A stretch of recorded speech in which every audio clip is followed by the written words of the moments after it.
घुटनों, कमर या फिर कंधे में दर्द रहता है, ये सब कमजोर हड्डियों की निशानी है। क्यों कमजोर हो जाती हैं हड्डियां और इन्हें वापस मजबूत कैसे बनाया जाए, ये जानिए आज सेहत के पहले सेगमेंट में। पीरियड्स में महिलाओं के शरीर से खून बाहर निकलता है, पर एक कंडीशन ऐसी है जिसमें ये खून बाहर निकलने के बजाय उल्टा शरीर के अंदर बहने लगता है। कौन सी है ये कंडीशन, बताएंगे आपको सेहत के दूसरे सेगमेंट में। विटामिन्स शरीर के लिए जरूरी तो हैं, पर कौन सा विटामिन खाने की किस चीज से मिलेगा, ये जानिए अपने तीसरे सेगमेंट में। Brought to you by New India Assurance। कोई मेडिकल रन आउट नहीं, बस पाएं पूरा कवरेज। पेश है न्यू इंडिया एश्योरेंस युवा भारत स्वास्थ्य बीमा योजना। अधिक जानकारी के लिए वेबसाइट पर जाएं। हमारी हड्डियां ये हर वक्त शरीर का साथ देती हैं, चाहे हम चल रहे हों, दौड़ रहे हों, बैठे हों या फिर आराम कर रहे हों। हड्डियां लगातार काम करती हैं, पर इनके इतने ज़रूरी होने के बावजूद हम इनका ख्याल नहीं रखते, जिससे हड्डियां कमज़ोर हो जाती हैं। उनमें दर्द होने लगता है, चलने फिरने में तकलीफ होने लगती है, बहुत जल्दी चोट लगने का खतरा बढ़ जाता है। मगर इन सारी दिक्कतों से बचा जा सकता है, बस आपको ये समझना है कि आखिर हड्डियां कमज़ोर क्यों हो रही हैं। आज सेहत के इस एपिसोड में हम डॉक्टर से जानेंगे कि किन वजहों से हड्डियां कमज़ोर हो जाती हैं, हड्डियों के कमजोर होने पर क्या लक्षण दिखते हैं, कमजोर हड्डियों का इलाज कैसे किया जाए और हड्डियां कमजोर ना हो इसके लिए क्या करें, सुनिए।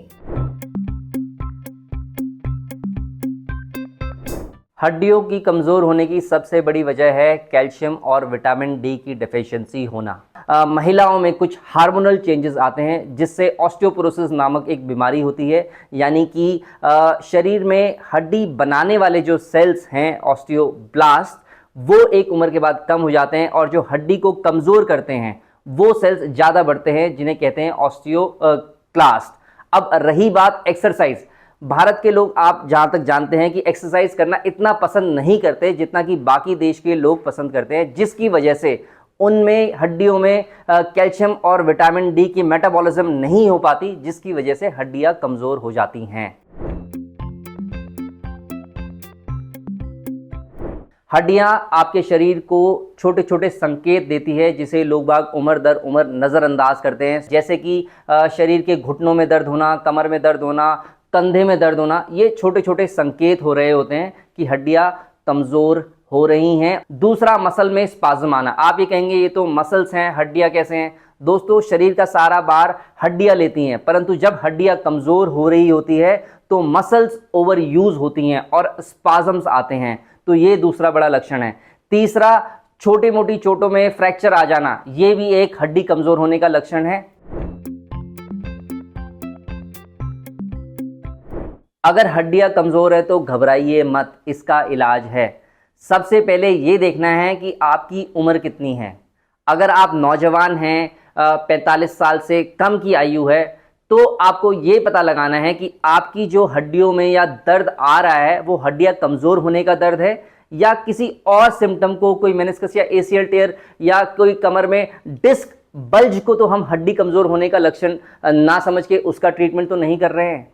और उसके बाद अगर ये सिम्टम्स रूल आउट करें तो आप अपने कैल्शियम विटामिन डी के टेस्ट करवा के अपने कैल्शियम विटामिन डी की भरपाई करें और सेहत और एक्सरसाइज करें। ये तीनों एक ट्रायो के कॉम्बिनेशन में आपकी हड्डियों को कुछ ही समय में मजबूत बना देंगे। और अब बात करते हैं, अगर आपकी उम्र 50 साल से ऊपर या 45 साल से ऊपर है, ऐसे में आपको ये देखना है आपके लक्षण क्या हैं। उसके बाद आपको एक बीएमडी टेस्ट यानी कि डेक्सा स्कैन करवाना है, जिससे ये पता लग जाएगा कि आपकी हड्डियां कितनी कमज़ोर हैं और कितनी तंदुरुस्त हैं, और उसके हिसाब से आपका डॉक्टर ऑर्थोपेडिक सर्जन आपका जो इलाज है ऑस्टियोपोरोसिस का वो स्टार्ट कर सकता है। अगर आप नौजवान हैं तो एक्सरसाइज और कैल्शियम विटामिन अपने स्टोर्स ऊपर रखने हैं, यानी कि धूप में सही समय पे, जो कि अर्ली मॉर्निंग सन है, उसमें समय बिताना है 10 से 15 मिनट रोजाना। उसके अलावा आपको कम से कम 1000 मिलीग्राम ऑफ कैल्शियम खानी ही खानी है। आर्टिफिशियल सोर्स आप अर्ली एज में अवॉइड कर सकते हैं। इसके अलावा आपको हाई प्रोटीन डाइट लेनी है और इसके साथ साथ आपको व्यायाम या कसरत जरूर करनी है। इसके अलावा आपको बैड ईटिंग हैबिट से भी बचना है। रोज रोज चाय पीने की प्रतिक्रिया है, इससे बचें। कॉफ़ी बहुत ज़्यादा इत्यादि पिएंगे तो वो भी आपकी कैल्शियम अब्जॉर्प्शन पे कहीं ना कहीं इफेक्ट करती है। देखिए, जैसा डॉक्टर साहब ने बताया, हाई प्रोटीन डाइट लेना बहुत ज़रूरी है। इसके लिए आप दूध, दही, पनीर ले सकते हैं। ये कैल्शियम का भी अच्छा सोर्स है। इसके साथ ही अंडे, टोफू, सोया चंक्स, चना, राजमा, बादाम, अखरोट, मछली और चिकन खा सकते हैं। वहीं विटामिन डी के लिए रोज़ थोड़ी देर धूप में रहें। अब बढ़ते हैं सेहत के अगले सेगमेंट की तरफ, तन की बात।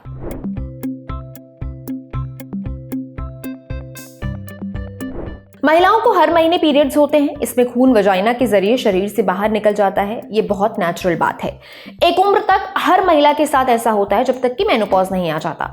मगर कभी कभी कई महिलाओं में पीरियड्स का खून बाहर निकलने के बजाय उल्टा शरीर के अंदर चला जाता है। इस कंडीशन को कहते हैं रेट्रोग्रेड मेंस्ट्रुएशन। पर ये होती क्यों है, क्या लक्षण दिखते हैं, इससे बचे कैसे, ये सब कुछ हमें बताया मैरिंगो एशिया हॉस्पिटल्स फरीदाबाद में ऑब्स्ट्रेटिक्स एंड गायनोकोलॉजी के associate director doctor Shweta Mendiratta ने। डॉक्टर श्वेता कहती हैं कि रेट्रोग्रेड मेंस्ट्रुएशन में पीरियड्स का खून वजाइना के जरिए शरीर से बाहर नहीं निकलता, बल्कि वो फेलोपियन ट्यूब्स के जरिए पेल्विक कैविटी में चला जाता है। फेलोपियन ट्यूब वो नली है जो अंडाशय को गर्भाशय से जोड़ती है, यानी हमारी ओवरीज को यूट्रस से कनेक्ट करती है। वहीं पेल्विक कैविटी पेल्विस के अंदर एक जगह होती है जिसमें अंडाशय, गर्भाशय, फेलोपियन ट्यूब्स और वजाइना होते हैं। साथ ही इसमें मूत्राशय यानी कि यूरिनरी ब्लैडर और मलाशय माने रेक्टम भी होता है। देखिए, रेट्रोग्रेड मेंस्ट्रुएशन बहुत आम बात है। आमतौर पर ये कोई बड़ी दिक्कत नहीं करता, पर कभी कभी कुछ महिलाओं को इसकी वजह से एंडोमेट्रियोसिस हो सकता है। ये यूट्रस से जुड़ी एक बीमारी है। इसमें यूट्रस यानी कि गर्भाशय के अंदर जो परत होती है, उसके टिश्यूज असामान्य तरीके से बढ़ने लगते हैं और यूट्रस के बाहर तक फैल जाते हैं, जिससे दर्द, पीरियड्स के दौरान हैवी फ्लो और फर्टिलिटी से जुड़ी दिक्कतें हो सकती हैं। रेट्रोग्रेड मेंस्ट्रुएशन हर उस महिला को हो सकता है जिसे पीरियड्स आते हैं। इसके होने का सटीक कारण अभी पता नहीं है, पर इसके पीछे कई फैक्टर्स हो सकते हैं, जैसे जेनेटिक्स, हार्मोनल इंबैलेंस या फिर सर्विक्स का बहुत संकरा या छोटा होना। सर्विक्स क्या है? सर्विक्स वो हिस्सा है जो गर्भाशय को वजाइना से जोड़ता है। अक्सर रेट्रोग्रेड मेंस्ट्रुएशन के कोई लक्षण दिखाई नहीं देते, क्योंकि शरीर खुद ही इससे निपट लेता है। हमारा इम्यून सिस्टम शरीर के अंदर पहुंचे पीरियड्स के खून को साफ कर देता है, पर जब दिक्कत बढ़ जाती है या एंडोमेट्रियोसिस हो जाता है, तब कुछ लक्षण दिखने लगते हैं। सबसे आम लक्षण है पीरियड्स के दौरान बहुत ज्यादा दर्द होना। कुछ लोगों में पीरियड्स के दौरान कम खून भी आता है, क्योंकि ज्यादातर खून तो शरीर के अंदर ही चला जाता है। रेट्रोग्रेड मेंस्ट्रुएशन का डायरेक्ट पता लगाना मुश्किल हो सकता है। आमतौर पर इसका अंदाजा तभी चलता है जब कोई महिला पेल्विक एरिया में दर्द की शिकायत करती है या उसे पीरियड्स से जुड़ी कोई दिक्कत होती है और वो डॉक्टर के पास जाती है। डॉक्टर लक्षणों के आधार पर जांच की सलाह देते हैं। वो पेल्विक एरिया को चेक करते हैं, ये देखने के लिए कि कहीं कोई गांठ या सूजन तो नहीं है। साथ ही अल्ट्रासाउंड, एमआरआई और जरूरत पड़ने पर लेप्रोस्कोपी भी की जाती है। लेप्रोस्कोपी में पेट में एक छोटा सा कट लगाया जाता है, फिर कैमरा लगी एक ट्यूब अंदर डालते हैं। इससे पता लगाया जा सकता है कि एंडोमेट्रियोसिस के टिश्यू कहां कहां फैले हुए हैं और स्थिति कितनी गंभीर है। फिर एंडोमेट्रियोसिस का इलाज किया जाता है। इसके लिए कुछ जरूरी दवाइयां दी जाती हैं। अगर दवाइयों से आराम ना मिले तो सर्जरी कराने की सलाह दी जाती है। साथ ही लाइफस्टाइल सुधारने, अच्छी डाइट लेने और रोज एक्सरसाइज करने को भी कहा जाता है। वहीं रेट्रोग्रेड मेंस्ट्रुएशन का इलाज तब तक जरूरी नहीं होता जब तक इससे कोई बड़ा लक्षण या फिर समस्या ना हो। कुछ डॉक्टर ऐसी दवाइयां देते हैं जो पीरियड्स के दौरान खून का फ्लो कम कर देती हैं। इससे शरीर के अंदर खून बहना भी कम हो जाता है। समझे? अब बारी है सेहत के आखिरी सेगमेंट की, खुराक, यानी एक झक्कास सी हेल्थ टिप। शरीर को हेल्दी रखने के लिए कई पोषक तत्वों की जरूरत होती है। इन्हीं में से एक है विटामिन्स। कुछ 13 तरह के विटामिन होते हैं। Vitamin A, vitamin C, vitamin D, vitamin E, vitamin K और vitamin B1, B2, B3, B5, B6, B7, B9 और B12। ये जितने भी बी वाले विटामिन हैं, इनके ग्रुप को विटामिन बी कॉम्प्लेक्स कहा जाता है। ज्यादातर विटामिन खाने से ही लेने होते हैं, क्योंकि शरीर इन्हें खुद से पैदा नहीं कर सकता। जो विटामिन प्रोड्यूस होते भी हैं वो भी बहुत कम मात्रा में होते हैं। जब शरीर को पर्याप्त मात्रा में विटामिन नहीं मिलते तो कई दिक्कतें होने लगती हैं, जैसे बीमारियों से लड़ने की शक्ति कम हो जाती है, हड्डियां कमजोर हो जाती हैं, मसूड़ों से खून निकलने लगता है, खून से जुड़ी दिक्कतें होने लगती हैं, दिमाग पर असर पड़ता है और भी बहुत कुछ। इसलिए जरूरी है कि आपके खाने में विटामिन से भरपूर चीजें हों, अब किस विटामिन के लिए कौन सी चीज़ें खाएं, ये हमें बताया एशियन हॉस्पिटल फरीदाबाद में डायटेटिक्स डिपार्टमेंट की हेड कोमल मलिक ने। डाइटिशियन कोमल कहती हैं कि विटामिन ए आंखों, स्किन और इम्यूनिटी के लिए ज़रूरी है। इसके लिए आप गाजर, शकरकंद, पालक, मेथी, सरसों का साग, आम, लीची और पीली शिमला मिर्च, दूध और दही से बने प्रोडक्ट्स ले सकते हैं। अगर नॉनवेज खाते हैं तो अंडे की जर्दी, मछली का तेल और साल्मन व टूना जैसी फैटी फिश खा सकते हैं। वहीं विटामिन बी कॉम्प्लेक्स दिमाग, शरीर की एनर्जी और मेटाबॉलिज्म बूस्ट करने के लिए ज़रूरी है। मेटाबॉलिज्म यानी हम जो खाना खाते हैं उसे एनर्जी में बदलने, नए सेल्स बनाने और पुराने को बचाए रखने का एक कार्यक्रम। इन बी विटामिन्स के लिए आप ब्राउन राइस, ओट्स और दलिया खा सकते हैं। चना, मसूर, राजमा, मूंगफली, तिल, दूध, दही, पनीर और हरी पत्तेदार सब्जियां खा सकते हैं, खासकर पालक। अगर नॉनवेज के शौकीन हैं तो अंडा, मछली, चिकन और रेड मीट खा सकते हैं। विटामिन सी शरीर की इम्यूनिटी को मजबूत बनाता है, जिससे आप बीमारियों और तमाम इन्फेक्शंस से बच पाते हैं। ये स्किन में निखार लाता है और घाव जल्दी भरने में भी मदद करता है।